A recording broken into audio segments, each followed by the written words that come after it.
Welcome to the Inside Syracuse Basketball podcast. I'm Mike Waters. Today, former Syracuse basketball star Etan Thomas joins the pod. Thomas played at Syracuse from 1996 to 2000 and still holds the school record for block shots. He went on to play in the NBA for 10 years. Now an author and political commentator, Thomas has his own show on Twitch and is a frequent guest on national television and radio shows. Listen in as Etan and I discuss a wide range of topics. We're joined today here on the Inside Syracuse Basketball podcast by former Syracuse center Etan Thomas. Etan, how are you? I'm doing all right. How you doing? Well, we're all hanging in there. We're all trying to. How about yourself? Same, hanging in there. Just me and my family. We're in Maryland and we're still pretty much quarantined, so we're not really one of the people trying to move around too much. So it's just watching the numbers and along with all the rest of America. Yeah, I know. We're all trying to do the right thing and beat the virus. And I know both you and I share, a love for basketball. And we're hoping we can keep the virus at a point where we can actually have some college basketball this season. Right, I know. It's tough. I got to be honest with you. It's tough. I mean, it's interesting even looking at high school because my son's in high school now, and my daughter has played. We have sports kids. Me and my wife Nicole. Nicole played ball at Syracuse, so our kids are tall, they're athletic, they've been playing sports all their life. But we had to make a tough decision this fall and keep them out of youth sports.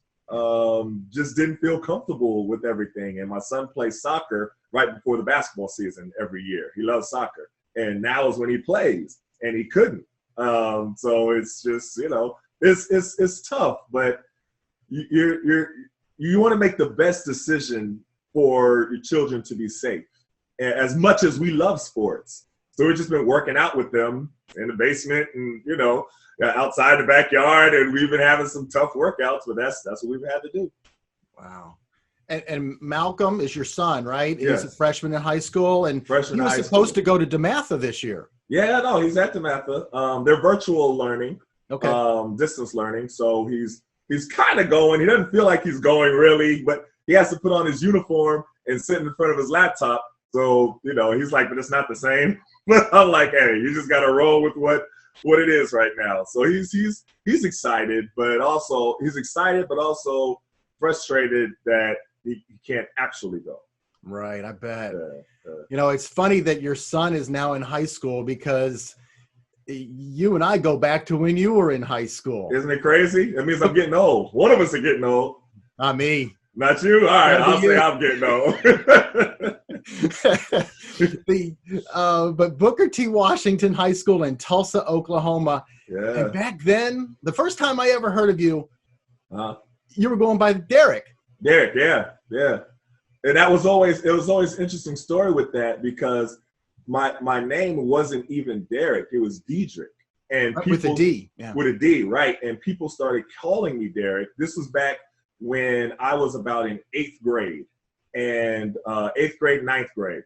And, we were watching the Fab Five, and so we all was ball head, and you know what I mean? We all had swagger and stuff like that. And then I was at Arkansas Razorback camp, and the guys all there said I reminded them of Derek Coleman. And then it just kind of stuck, honestly. Everybody kept calling me Derek, and then in high school, and it just kind of stuck. And then so when I was about to go to Syracuse, my family, they're all from New York, they're like, so what's with this Derek thing? Because they all called me Etan. And I was like, I told them a story, and I was like, let's go back to what your real name is. And then that's what happened. That's awesome. You know what else I remember was your coach, Nate Harris, in high school. Right. Uh-huh. He was trying to get people interested in you. He was at schools. He was contacting coaches, and he contacted both Syracuse and Georgetown. So it was right after my freshman year. So Syracuse was, my whole career, I always had to be patient and wait. So my freshman year, I had to wait. We had a, great big man, great team, great seniors and juniors ahead of me my freshman year. So I didn't play at all. But, Coach Harris saw that, okay, when your time is ready, because we had a lot of people, and some people transferred out because they either didn't make varsity or, but they were really talented. We just had a lot of talent in Booker T. So he was asking me where I want to go to school. And I was like, well, I know I want to go to the Big East. And my two top teams are, Syracuse and Georgetown, and St. John's a school. And then he said, okay, well, let's come to my office. And he sat down, he called both Syracuse and Georgetown. And he talked to Coach Boeheim. And it was funny because he talked to Coach Boeheim. And I remember I hadn't played any my freshman year. I think I got in for a half a second one game. So he was like, I got this kid, and I want you to really keep your eye on him. And I think he'll be a great prospect for you. So Coach Boeheim was like, okay, well, who's recruiting him now? He was like, no, nobody's recruiting him now. He was like, okay, well, how many points did he average? What was his averages last year? He was like, no, he didn't really play that much last year. He was like, well, what am I missing, Coach? He was like, I'm just telling you to keep your eye on him, and you're going to hear about him soon. Not now, but soon you will definitely hear about him. And he said, okay, I definitely will. And so I'm glad he made that call and put me on Coach Boeheim's radar. Now, the first time Coach Boeheim actually saw you, I think, was at the Nike camp in Indianapolis. At Nike. Yeah, I was at Nike camp. And it was funny because I was on the same team with Mateen Cleaves. And me and him really bonded. And he was trying to get me to go to Michigan State with him. And he was like, hey, man, we could be really good. Like, because we was killing at Nike camp. We just had like a rhythm. And, I would set a pick for him and he'd be wide open and he would roll. We was just rolling, right? And I was like, nah. But then I remember I saw, Coach Boeheim there, and then then it kind of, the whole recruiting process started from there. But I always knew where I wanted to go. I knew I wanted to go to the Big East. And I always wanted to go to, my schools were, Syracuse, Georgetown, St. John's. And that was really the extent of my list, to be honest with you. Well, and it obviously worked out on the court. You had a great career here. Your senior season, Team 2000, was a great team. I won't even mention that you lost to Mateen Cleaves in Michigan. I know. And we talked about that. And we talked about it in the hotel after and in the draft. We talked, because we stayed cool. But in that, you know what? I still haven't watched that game. I still haven't watched it because we were up. And then it's just like Mateen and Maurice Peterson just took over, and they just figured out the zone. And they would drive and penetrate. And then when you have two guys that got hot, they get hot with the zone, and you drive and kick, or you swing from one side to the next. That's like the zone killer. And they just figured it out. And when it just was working. I was like, And they thought the game was over. And they said, all the, I guess, analysts and everybody said whoever won that game was going to win it all. Yeah. Like that was like the consensus. And sure enough, they went on and won it all. But yeah, I haven't watched that game. On the other side, though, your Syracuse career off the court, pretty successful too. You mentioned earlier you met your wife Nicole at SU. Right. Will you take me through that love story, how you guys met and how you courted Nicole? So crazy. That was like, it was really freshman orientation when we first met. It was so early. Like we hadn't even. Wow, really? Yeah, it was early. And it was just like we just met and we just vibed. And it was funny because we talked a little bit. And then afterwards, like Coach Orr said, hey, I got somebody I want you to meet. And I was like, okay. And turned around and it was Nicole. And then so her coaches was like, there's this guy on the freshman team I think you should meet. And it turned around and it was me. And it was just, it's like kept happening, stuff like that. And then we just kind of vibed and, we were talking. And I remember October 15th was the day because that was our first official practice. That's the first official practice day. Yeah. So that's when I officially asked her to be my girlfriend for us to go steady. And she said yes. And we've been together ever since. Now we, married, three wonderful kids, and it was a blessing. That's fantastic. Something else, and this will help us move the conversation more towards today. Mm-hmm. But I remember when you were an undergrad at Syracuse, you didn't stay in the bubble. You were interested in things going on in the outside world, and you used to leave the campus and stuff. Yeah. And was that where, like, the first signs of current day Etan that we were seeing then as you were getting out? I think I remember you going to like local groups and local churches. Mm-hmm. So I went to church with Coach Orr. We went to a church like right close, a little bit out from Syracuse, and that's where we always went. And then I worked with some different groups of youth groups, and I was doing programs with them with getting them to learn how to express themselves through poetry and spoken word. And so they were always so surprised that this basketball player that they see on TV throwing elbows at everybody and being all ferocious is into poetry. So that was always like a hook that would just worked. And I just kind of kept doing it. So really my last 2 years, a little bit my sophomore year, but really my last 2 years, I really did that a lot in the community and, had some great programs there. And it was great. So I think I just continued doing that, after Syracuse, once I got into the league and everything like that. Put out a poetry book, put out another book that I did with young people as well, because I continued that same work called Voice of the Future. So it's just something that I was into. I tell people all the time, if you want to get a glimpse about who Etan Thomas really is, and you glossed over it there. Mm-hmm. The book of poetry, More Than an Athlete. That was the title, right? I got that right? Right, More Than an Athlete. The book of poetry you put out, and you put this book out when you were still in the NBA. Mm-hmm. And I think that book of poetry says so much about who you are and also what you've become 15 years since putting that book out. Right. What was that like putting a book of poetry out while you were still in the NBA? Well, I remember I was with the Wizards, and everybody was kind of like, but the same thing at Syracuse. Everybody was like, poetry? Like, what do you mean? And I was like, all right, well, just come out to a poetry set or come out to something, and then you can see. Yeah. So some of the guys Gilbert Arenas think of that, right? No, I mean, hey, me and Gilbert talked about it all the time. Like, me and Gilbert talked about politics. We still do. You still, it's something where it might be a little bit different conversation that some guys are used to having. Mm-hmm. But, it opens them up to a different conversation and it just becomes the norm.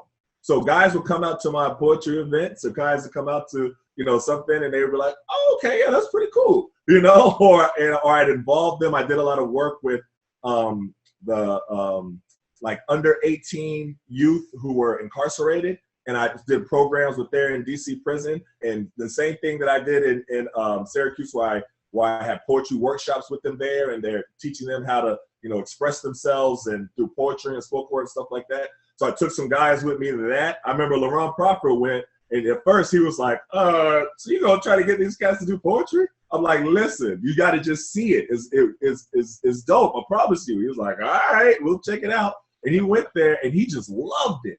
He was like, oh, the way they're expressing themselves, the way that they're, and stuff like that. And it's like I said, it's something that I've just always been passionate about. So it's my passion.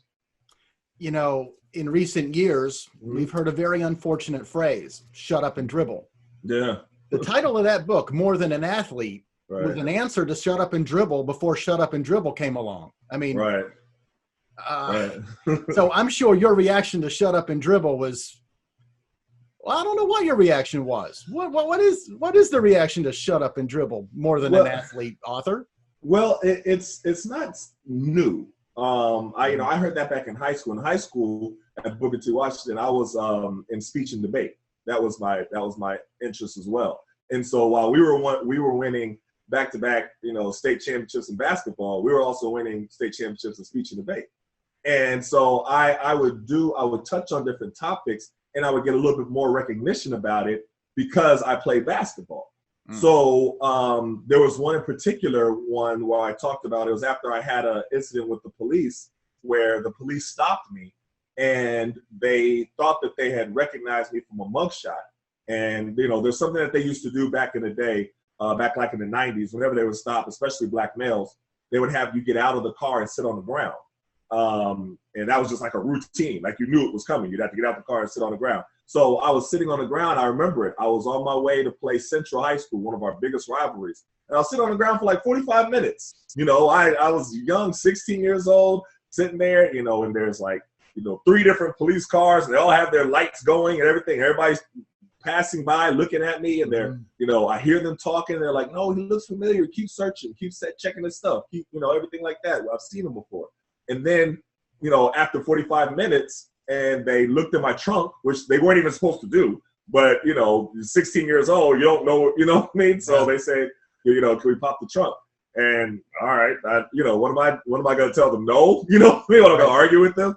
They popped the trunk and they held up my Booker T. Washington bag and they said, "Oh, he plays for Booker T.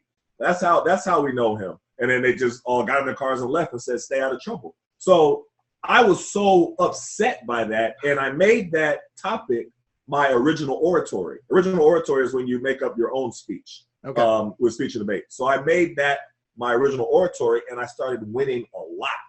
And nationally, I took that speech to Harvard. Literally a lot, and I got a lot of attention from it. And the Tulsa World wrote an article about me, and the title of the article was "More Than an Athlete." And so that's where that came about. And so, and a lot of people from that around, they were like, "Hey, thanks a lot for saying that. Thanks for speaking up." And because it happens all the time, and nobody listens to us. And so that's where the light bulb came. I was like, oh. So just because I play basketball, that's the only reason why they're listening to me. And then that's like what I just continue doing throughout my entire career. So that was like the birth of me using my platform and speaking out the way that I do now.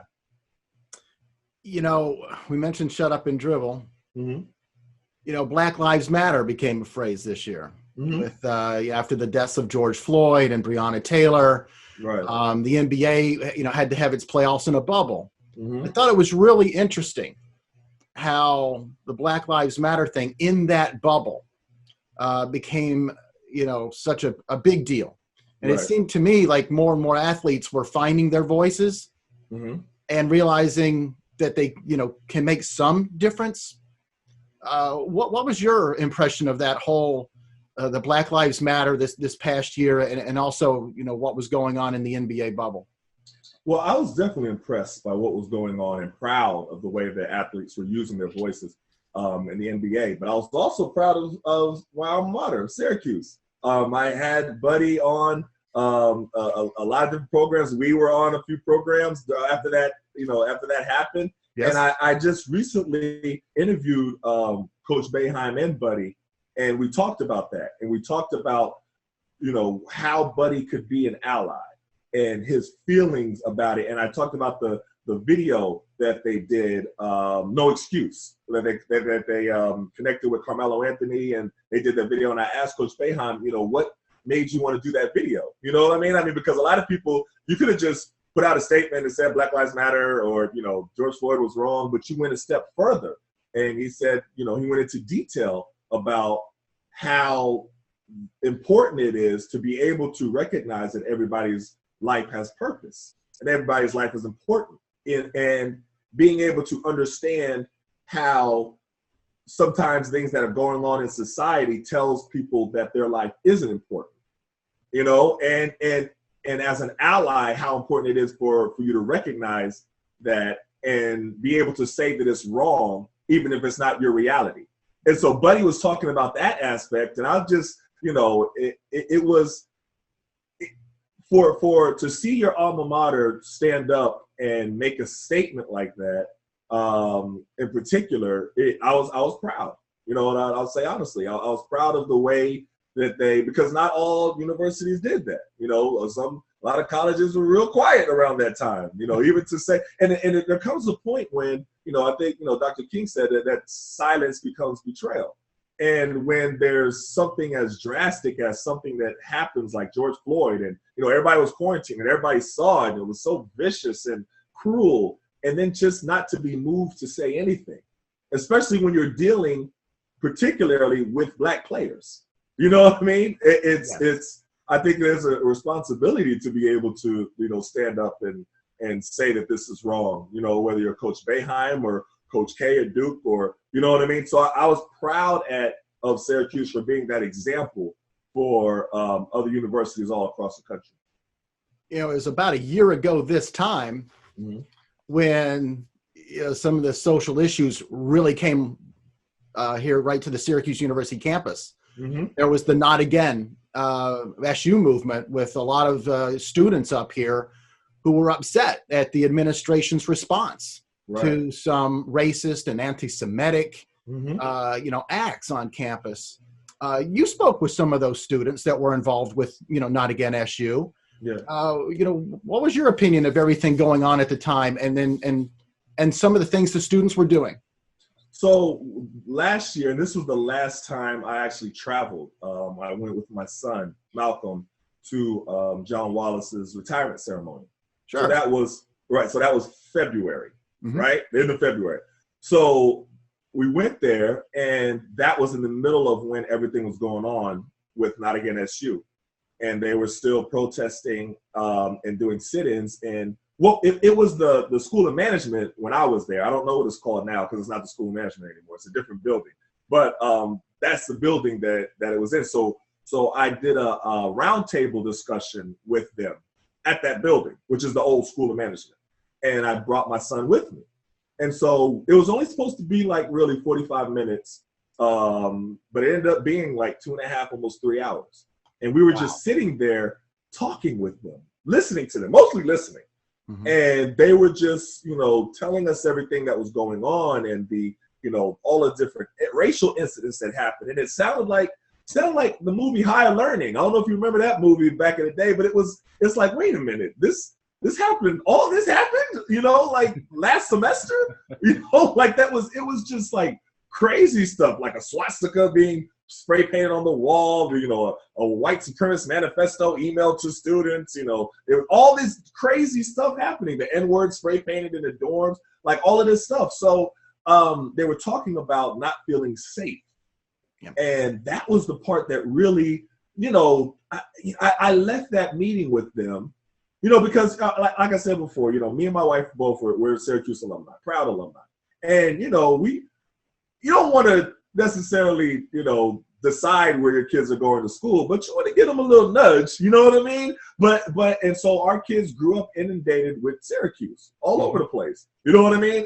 But I left there and, Malcolm asked me, why did they keep saying that they were not safe? Like, and I was like, that part stuck with me too. So I left there like, I want Malcolm to come here and deal with all of this after seeing the kids, and we had that there was other guys coming in during the town hall. There was a few athletes that came in and peeked their head in, a few, fraternities that came in. There was a lot of people, and they didn't disagree with anything that was being said. And it was the relationship with them and DPS changed into something else. And it was just a terrible description. And I was like, what, the fact that all of this is going on at my alma mater, it hurt. So it was great when Brian Tarrant called me and said, I'm formulating this group called Black Oranges. Which was my next question. That was your next question? Okay. It's a former, Syracuse alumni athletes, Black athletes, and we're going to try to use our collective power to make a difference. And I was like, oh, I'm all in. Like, you can stop right there. You don't have to do any more pitching to me. I'm all in. And so he's like, great. We're trying to, build a roster of people, and we're really going to try to do a lot of things. And so we have this tremendous amount, and it continues growing. It's over 500 different athletes. And, everybody has their own areas of specific concerns. Some people want to have more voting. Like DC wants to do increase the numbers of Black students on campus, because he said the numbers dipped so much so when he was there. And, Keith Bullock has one thing, and Zara Sims has something else. Everybody has different things that they bring to the table. My thing was, really with the students on campus and the Not Again SU students, and, specifically, trying to improve this relationship. Because I was like, we can't have Black students feeling unsafe on campus. Come on, this is 2020. This ain't back in the 50s. Like, that shouldn't even happen. So one of the things that we did was we did a town hall with Not Again SU students, and that went really well with Black Oranges. And a lot of people I wanted them to hear what I heard when I sat through, me and Malcolm was there with the roundtable with them. Yeah. And then we did a follow-up town hall with Chief Maldonado. He's the DPS chief. And it was a good first step. I mean, a lot of positive things came from that. He said that he wanted to, continue working with Black Orangers to be able to improve, the relationship with DPS and the Black students, Black and brown students on campus. And we're going over different programs that we can do. And he told us stuff that we didn't know. Like there's an investigation underway right now. And I was like, oh, okay. Well, a lot of people didn't know that. It kind of seemed like you just kind of swept everything under the rug and just going about like it didn't happen. And he was like, no. He was like, but they're doing a big investigation of it. And he didn't want to say a lot of particulars on it, but he's like, but we're not letting it go as if everything was done correctly. And I was like, well, that's good. That's a big thing because a lot of things from not again SU students, they didn't feel that their voices were even being taken seriously. Right. So, a lot of positive. So it was a great first step. We're going to keep trying to use our, collective, power and our collective voice to continue to make Syracuse better. And we're going to keep doing it. On the subject of Syracuse, a Syracuse grad recently won an election. Yes, he did. Yes, he did. A law school graduate by the name of Joseph Biden. Right. What, and a lot of Black voters, especially in like states like Georgia, were the key to his win. Yes. So in order to pay back, the Black community there and those that have supported him, what would you like to see Joe Biden do in maybe his first 100 days in office to help the Black community? Well, there's a lot. First of all, I think number one, he has to pay first attention to COVID. That's number one on day one. Like that's the number one thing he has to do. But there's so much, and I think that on his website he listed a lot of the things that he wants to do. In his plan for the Black community, he has two plans, two tabs, one for the Black community and a Lift Every Voice plan. And a lot of it has to do with housing and really righting the wrongs of the '94 crime bill that he authored and promoted and had a big part of it being instituted. And that's something that I do feel that he could have been more vocal about during the campaign. He did address it. I just think that it should have been addressed as soon as he got the nomination because he knows that's the one thing for the Black community that we're going back to and saying, wow, looking back at this, you know what I mean? You were really, the way that he was, the language that he used, and then the components of the bill and then the effects of the bill. So he said it wasn't, it was a mistake, and he addressed it later on. But now saying it is one thing. Now you have to fix it because there's still ramifications of that bill that are still existent right now in the justice system. And, I think that's something that he has to definitely address. And and then he has to go to police reform and being able to have sensible police reform where people are held accountable. And that's the issue. The issue with these, and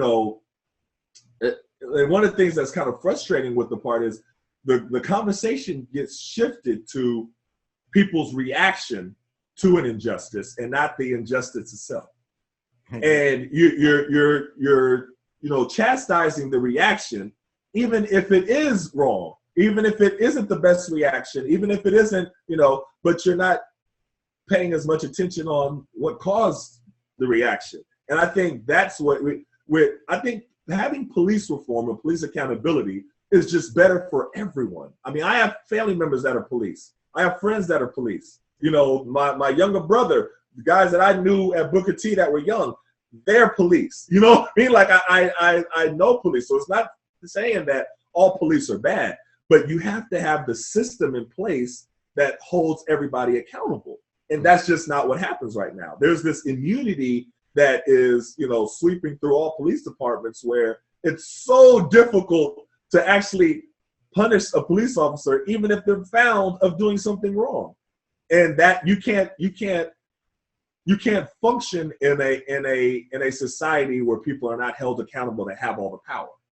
And I think that's what he has to address, and not just with lip service.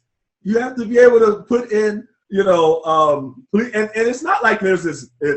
It's so ridiculously, grandiose that you can't do it. There's little things that you just make adjustments. So, for instance, if a police officer is involved in a lethal shooting, that means that he killed someone in the line of duty. You have an independent investigation of the situation. You don't have an internal investigation where the police department investigates themselves and comes back and tells you if they did something wrong or not. You have a completely independent one do. That's like a common sense, like I have kids, my 3 kids. If I left it up to them to tell me if they did something wrong, they would never say. They're like, no, we're good. We didn't do anything wrong. You have to have a different set of eyes come in there that are not objective, that are objected to it, and be able to evaluate everything without any bias. I think that's just one quick example of what all police departments should have. Sure.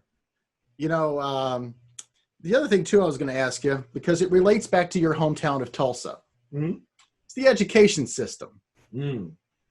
Obviously some schools in some cities are horribly underfunded, mm-hmm. which negatively impacts generations of black kids. Of course. Because if you don't have an education, you can't compete in this society. Right. But there's an other element to our educational system. Mm-hmm. I consider myself a pretty educated guy. I went to college. I had a good high school education. Okay. I had never in my life, not all the way through college, high school, college, everywhere, I had never heard of the Black Wall Street massacre in Tulsa. Oh, yeah. I never heard of that. It wasn't until recent years, and I'm like, whoa, how did I miss that? Right. And I didn't miss class. But it's not. It wasn't in my class. Right. It's not just you. I remember being in Syracuse and being in an African American Studies class. And, it was a big lecture hall, like 200-something people, filled lecture hall. And, we mentioned it. And oh, really? A lot of people, the professor mentioned it. I don't know how it was mentioned. I don't. And so many people had never heard of it. And so I'm looking around and I'm like, no, it was an economics class. That's what it was. It was my economics class. Oh, because of Black Wall Street. And right. That's what it was. It was economics class. And I mentioned it and nobody had heard about it except for one other person that was from Texas and another person that was from like Oklahoma City and the professor. Nobody else had heard about it. And this is a whole lecture. I was like, wait a minute. Y'all don't know what happened? And they were like, we have no idea what you're talking about. And I was just like, how is that possible? And the professor said, yeah, we have different types of education. And to your point, that was one of the things that, I think it was it Project 1619 or something like that? I don't know. New York Times. Yeah. So they was trying to change the educational system to be able to implement different things that are missed out of the history and out of, because we have a certain type of history that is especially in public schools. And so it's important because you're not getting full history, the full story. Now, me, since I grew up in Oklahoma, grew up in Tulsa, was literally 10 minutes from where Black Wall Street was. You know what I mean? So we grew up with that history, with that from middle school. You Carver were very Middle School, well Booker T. Yes, very well aware of that. So that's why I was so shocked. I was like, wait a minute. What do you mean y'all ain't never heard what happened? Nothing, 1921, Black Wall Street, everything that, the racial massacre, that y'all ain't never heard none of that. So it's just really recently, I would say in the last year or two, that nationally people are starting to hear about it. And that's crazy. Yeah. I'm going to ask you the Huxtable family question here. Okay. Before we started the podcast, you and I joked with you about Emmanuel Acho, the NFL player, and he's got a new book coming out, Uncomfortable Conversations with a Black Man. Right. And I said I wanted to have uncomfortable conversations with you. Right. So here's an uncomfortable question, the Huxtable family question. Okay. What is it like for you and Nicole to raise 3 black kids in a privileged environment? Because obviously you were so successful in the NBA, you made your money. So how do you raise those kids in a privileged environment so that they still understand what's going on out there in society, and they also understand, their cultural history? So one of do the you ever worry about that? Of course. So one of the things that, we've stressed to them, and this has come up many different times after the killing of, unarmed black man by the police, is, when the police pull you over, it doesn't matter what your educational level is. It doesn't matter the amount of money that you have in your account. It doesn't matter, if you have two parents at home or anything like that. You have to understand that you're in a situation that you're looked at as a threat. And that's a hard lesson to have to teach your kids. And it's a lesson that, you've heard of the talk.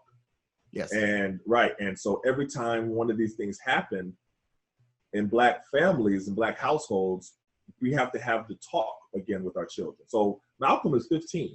That means that he's going to be driving next year. And that frightens me. Like I am, me and Nicole were talking about it this summer, after everything, happened. We was watching Jacob Blake, we was watching George Floyd, and we having a talk with them over and over again. So and I coach my son's AAU team. Right. So we were, and when you coach AAU and you're the coach, you just end up having to drive people home sometimes. That's just the way that it works. You know what I mean? Sometimes. So, and I told this story in my book, We Matter. We were driving home one time, him and his teammate Kamar, and we were stopped by the police. And it was, we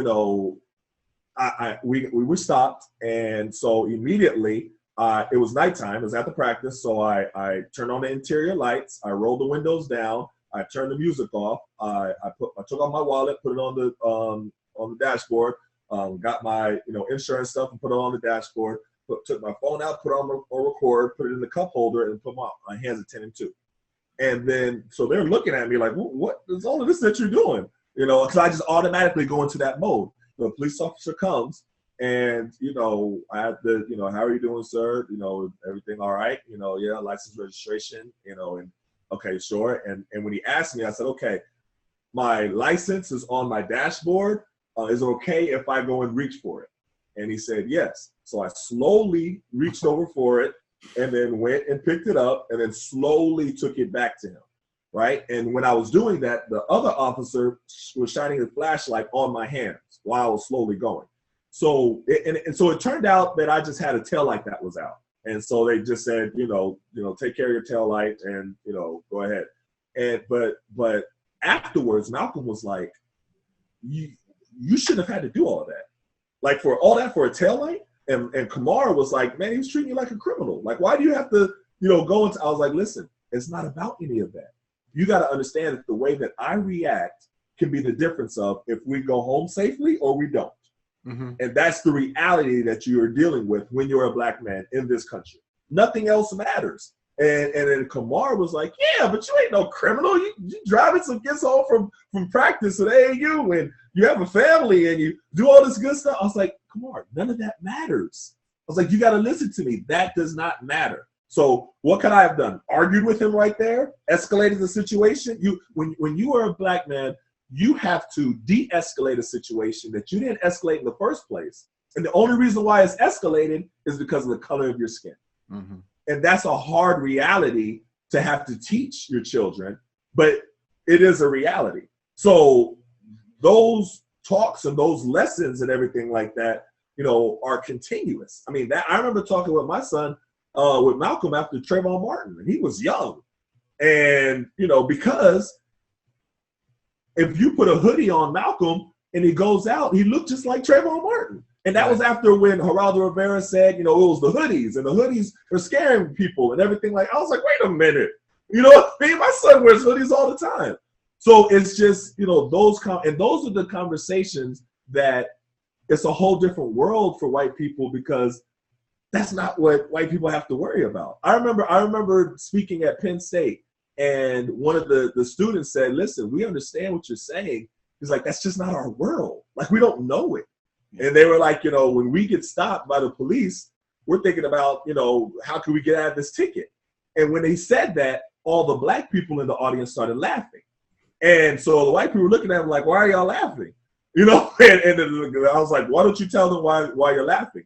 And then so one of the young sisters said, that is the last thing we are thinking about when we're stopped by the police, is about a ticket or not. And so it's just two different worlds. But what's been happening, especially this summer, has been an increasing amount of empathy from white people that want to be allies and are able to say, okay, this is not right. You know, the two worlds that exist are not right.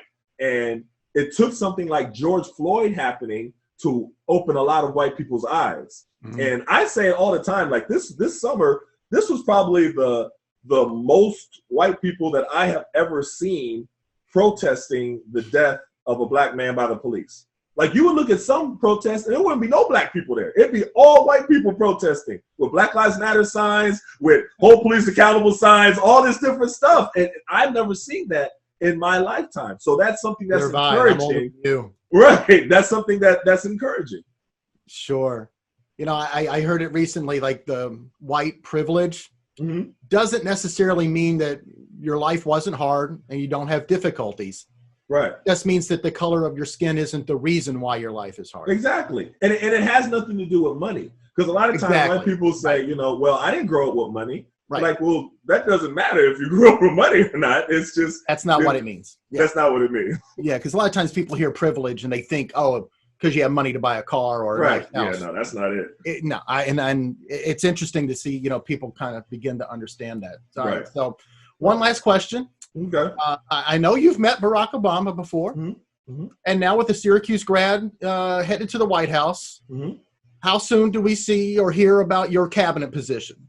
No, I don't know about all that. Well, you know, I was fortunate to be a surrogate for President Obama, and I was part of the Fatherhood Initiative after I did the Fatherhood book, and then I was part of My Brother's Keeper. So I did a lot of work with the Obama administration, and but all that changed after the change of office. You know, it's funny because we went to the Easter egg roll every year, and so my kids, it was just regular tradition for them. Like, every year we go to the Easter egg roll, right? So then Trump came in office, and it was like, you know, my son joked like, well, I guess no more Easter egg roll for us. And so, but my daughter, baby Sierra, she doesn't know ever not going to the Easter egg roll. Poor Sierra. You know what I mean? So it was hard for her. She's like, wait a minute, we're not going? They're like, we didn't get invited. Well, maybe this coming Easter for Sierra's sake. Right, that's what I said. Etan, I can't tell you how much of a pleasure it is to see you again and talk to you. I always feel like I learn a little something. Right. Maybe not learning a fact, but I always feel like maybe I learn a feeling or an appreciation. Definitely, that's a good way to say it. And that's why I like talking to you. I like listening to you. So, well, you know, having those conversations is, you know, it's important. You know, I mean, we've done, you know, a few times when you came on my show, you know, with man Seth Everett, and we just talked, and we talked about things, having difficult conversations like you talked about, and we discussed different things. So I think that's what's important. Well, I appreciate your time. Thank you for coming on the Inside Syracuse Basketball podcast. And the next time we have you on, I promise we'll talk a lot more basketball, because hopefully we have a season ahead of us. Right. And I think Syracuse is going to be better than people think, and that should be fun. So sounds good. Sounds like a plan. Sounds like a plan.